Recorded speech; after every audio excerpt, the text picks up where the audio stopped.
రిక్ అంజలికకు శిక్షను మొదలుపెట్టడం మనం చూసాం. ఆ సెక్షన్ చాలా కఠినంగా ఉండటంతో ఆమె పారిపోతుంది. కానీ రిక్ నచ్చ చెప్పాక ఏం చేయాలో తెలుసుకుని అంజలిక్ మళ్ళీ శిక్షణకు వస్తుంది. రిక్ సహాయం కోసం రెడ్ను పిలుస్తాడు. శిక్షణ తర్వాత అంజలిక్ చాలా శక్తివంతంగా మారుతుంది. అంజలిక, బ్రాన్స్టన్, కెల్విన్, గీస్ తమ మ్యాచ్లను పూర్తి చేసుకుంటారు. వెంటనే అంజలిక గీస్ మధ్య మ్యాచ్ మొదలవుతుంది. అంజలిక గీస్ను ఏమీ చేయలేకపోతుంది. అప్పుడే రెనెట్ నేర్పిన పద్ధతితో గీస్ను గాయపరుస్తుంది. సఫలమవుతుంది.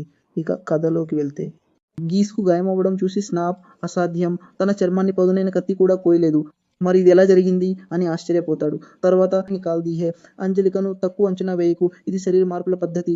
తర్వాత అంజలిక శిక్షణ చూపిస్తారు. రెడ్ ఒక రాయిని కోసి చూపిస్తుంది. అంజలిక మాన వాడకుండానే చేత్తోనే కోసేసావు. అప్పుడు రెడ్, దీన్ని రెడ్ స్లైమ్ అంటారు అంటుంది. రిక్, నువ్వు దీన్ని త్వరగా నేర్చుకోవాలి. అప్పుడు అంజలిక, మీరు నన్ను అసాధ్యమైన చేయమంటున్నారు అంటుంది. రెనెట్, ఇది అసాధ్యం కాదు, మిస్టర్ రిక్ కూడా చేయగలరు అంటుంది. రిక్, కానీ నేను కూడా ఇంత సున్నితంగా కోయలేను అంటాడు. దానికి రెనెట్, దీన్ని వాడటానికి మీరు గాలిని అనుభూతి చెంది వేళ్లను తేలిగ్గా కదపాలి. అంజలిక్ దాన్ని పూర్తిగా నేర్చుకోకపోయినా తన పద్ధతిలో శిక్షణ కొనసాగించింది.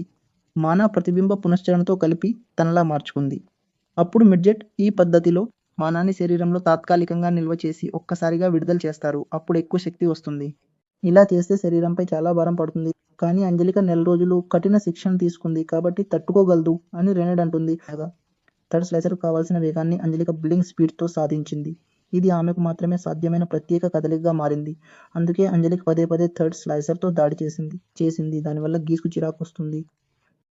కానీ గీస్ నేలపై గుద్ది దుమ్ము లేపుతాడు. అంజలిక వెనక్కి వెళ్ళి గుద్దుతూ, ఇక నా శక్తిని ఆపుకోలేను, క్షమించు స్నాప్, ఇంత ఆసక్తికరమైన వేట ముందు నా బలాన్ని పట్టి ఉంచలేను అంటాడు. అప్పుడు అంజలిక, ఇది నాకేం కాదు అని మళ్ళీ వేగంగా దాడి చేస్తుంది. కానీ గీస్ తోపుతో ఆమెను వెనక్కి నెట్టేస్తాడు. అయినా అంజలిక ఓటమి ఒప్పుకోదు. వేగంగా పరిగెడుతుంది. గీస్ బోర్ కొడుతోంది. నువ్వు బ్లింక్ స్టెప్ను ఎలా వాడావో చూశాను, నేను కూడా చేయగలను అని అంజలికలాగే వేగంగా పరిగెత్తి ఆమెను పట్టుకుంటాడు. ఆమెను గట్టిగా గుద్దుతాడు. ఆమె గోడకు తగులుతుంది. అప్పుడు గీస్, ఇలాంటి సామాన్యులను పూర్తిగా చంపడంలో చాలా ఆనందంగా ఉంటుంది. అప్పుడు స్నాప్, ఎవరి బలం గొప్పదో ఇప్పుడు అర్థమై ఉంటుంది. నేను యోధుడుగా ఎదుగుతున్నప్పుడు గీస్ను కలిశాను. అతను నన్ను ఒకే దెబ్బలో ఓడించాడు. అప్పుడు నేను విరమించుకోవాలని నిర్ణయించుకున్నాను. గీస్ ఒక మేధావి, పోరాటానికి కావాల్సినవన్నీ తన దగ్గరున్నాయి. అతను నిజమైన రాక్షసుడు. గీస్, నీలాంటి సామాన్యులు ఎన్ని ఏళ్లు శిక్షణ తీసుకున్నా ఇంతటికే కుప్పకూలుతారు. దీనికి మీరు మీ పనికి మాలిన తల్లిదండ్రులను నిందించాలి. ఆగు, మీ అమ్మ నాన్నలు చనిపోయారు కదా, వాళ్ళు కూడా నీలాగే పనికి మాలిన వాళ్ళేమో అంటాడు. అప్పుడు స్నాప్, బహుశా మిస్సేంజ్, ఈ టోర్నమెంట్లో నేను మ్యాచ్ ఫిక్సింగ్ చేశానని మిలికాకు అనుమానం. కానీ నాకంత అవసరం లేదు. టోర్నమెంట్ ముందు స్నాపర్ స్లాట్తో ఎవరూ గెలవలేరని నాకు తెలుసు. అందుకే నా డబ్బు మొత్తం గెలుపుపై పందెం కాశాను. అప్పుడు గీస్ ఏంజెలాను దారుణంగా కొడుతూ, నీ కష్టం చూపిస్తానన్నావు కదా అంటాడు. ఏమైంది ఇప్పుడు? ఓహ్, మర్చిపోయాను, నిన్ను కడుపులో తన్నకూడదు కదా. అప్పుడు ఏంజెలికా అంటుంది, నేను అంత సులభంగా ఓడిపోను. నువ్వు ఓడిపోయి ఒక సామాన్యురాలు, మేధావి ముందు నిలబడలేదని తెలుసుకున్నప్పుడు ఆ క్షణం చూడటం నాకు ఆనందాన్ని ఇస్తుంది. హీ సేస్, ఓడిపోలేను, నా మనసు ఇంకా సిద్ధంగా లేదు అని గీస్ లాగా గుద్దుతుంది. అప్పుడు గీస్ ఆమెను ఎత్తి కింద పడేసి అంటాడు, ఇలా చేసావు కాబట్టి నిన్ను చంపేస్తాను. అప్పుడు రిక్, ఆగు అంటాడు.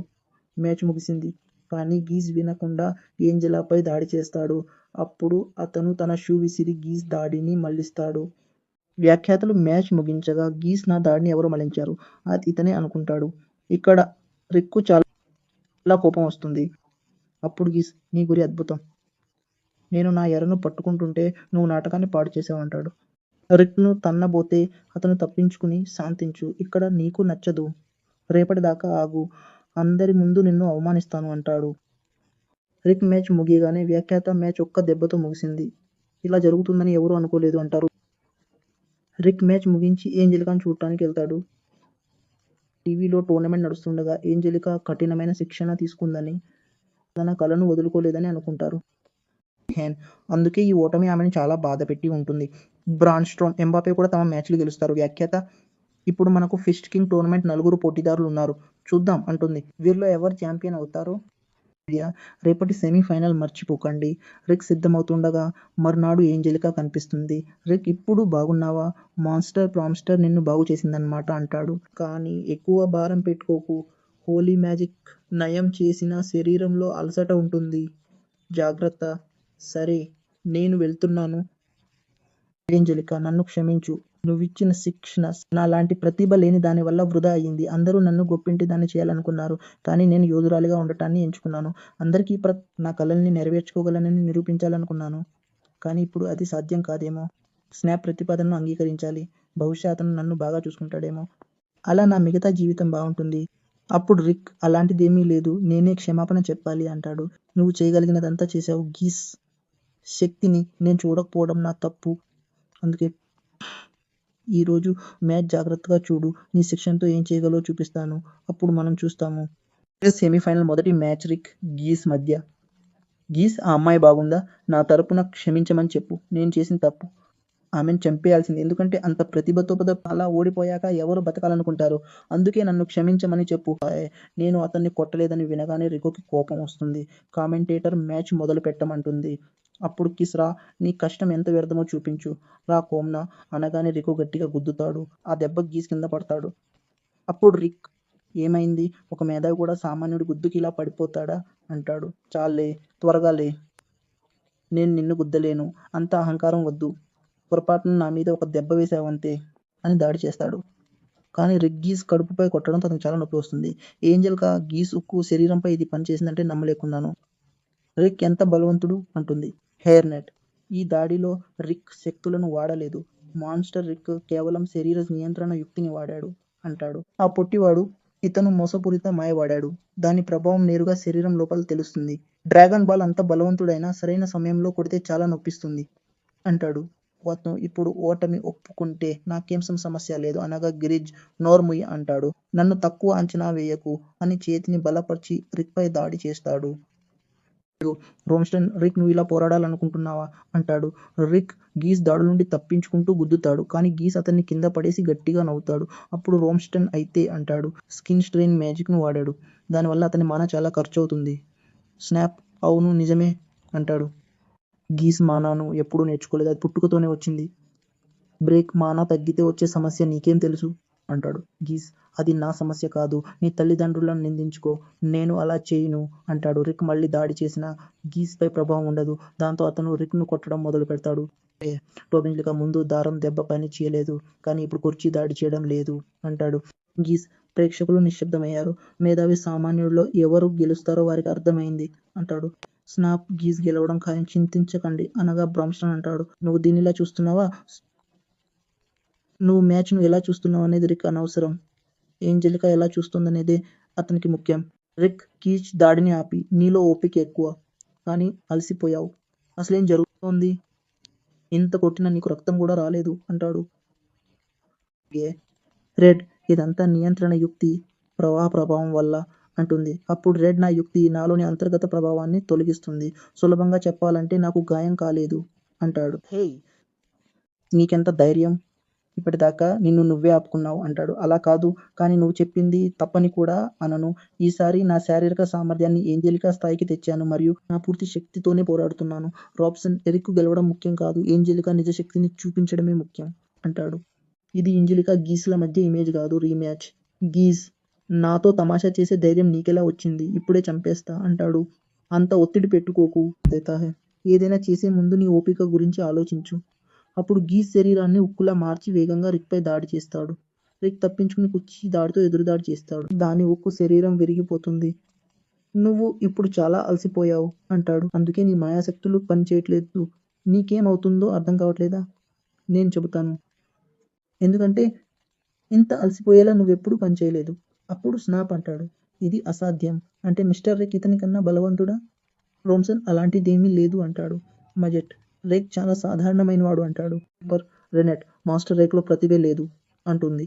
ఏంజెలికా, అంత ప్రతిభ లేనివాడా రేక్ అంటుంది.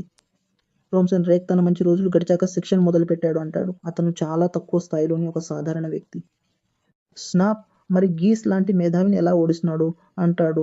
రోమ్సన్, దీని అర్థం నీకు తెలుసు కదా ఏంజెలికా అంటాడు. ఏంజెలికా అవునంటుంది. రే అంటాడు, నువ్వు ఓడిపోతున్నావంటే కారణం అలసిపోయేదాకా నువ్వెప్పుడూ శిక్షణ చేయలేదు. అందుకే నీ విద్యలు పనిచేయట్లేదు. అలసిపోయేదాకా శిక్షణ చేసి ఓటమిని ఒప్పుకొని వాళ్ళకి అసలైన బలం తెలుస్తుంది. బాగా అలసిపోయాకే దాన్ని పొందగలం. గీస్ మళ్ళీ రేక్పై దాడి చేస్తాడు. రేక్ ఆ దాడిని ఆపి గీస్ చేతికి గాయం చేస్తూ ఇలా అంటాడు, నువ్వు మేధావివి నిజమే.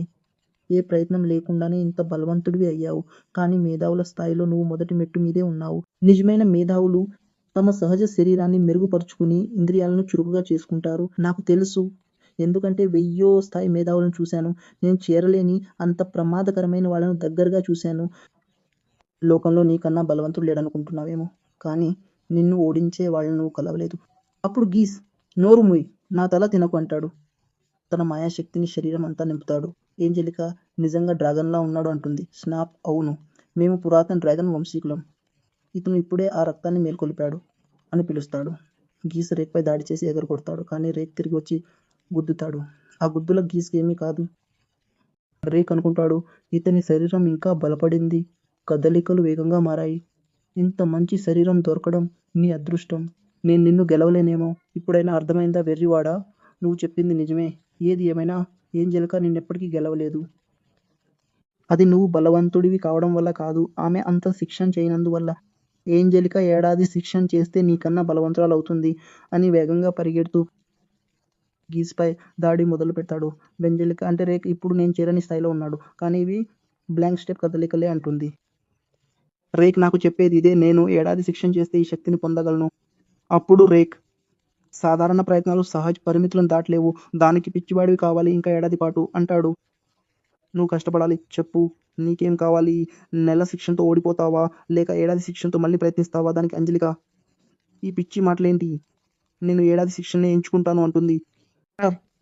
గీస్ను కింద పడేసి చెప్పు గీస్ నీకేం కావాలి? నీ సంకల్ప శక్తిని వాడినప్పుడే ఈ పోరాటంలో గెలుస్తావు. కానీ అదెలాగో నీకు తెలీదు. ఒకవేళ నువ్వు అది చేయగలిగితే నేను నిన్ను ఎదుర్కొంటాను. నేనా తెలివి తక్కువ పని ఎందుకు చేస్తాను? అందుకే నోరు మూయ్ అని నేలని గుద్ది దుమ్ము రేపుతాడు. ఆపై థ్రెడ్ స్లైసర్తో దాడి చేసి నిజానికి ఈ ఎత్తుగా నేను వాడలేను. నీపై కొంచెం ఎక్కువ శక్తి వాడాను. ఇక్కడ రెడ్ ఉండుంటే ప్రత్యర్థిని 2 ముక్కలు చేసేది. కింద పడ్డ పగ్గి నీ అదృష్టం వచ్చే ఏడాది అంజలికతో పోరాడట్లేదు అంటాడు. అప్పుడు రెక్క మ్యాచ్ గెలుస్తాడు. దానితో ఈ భాగం ముగుస్తుంది.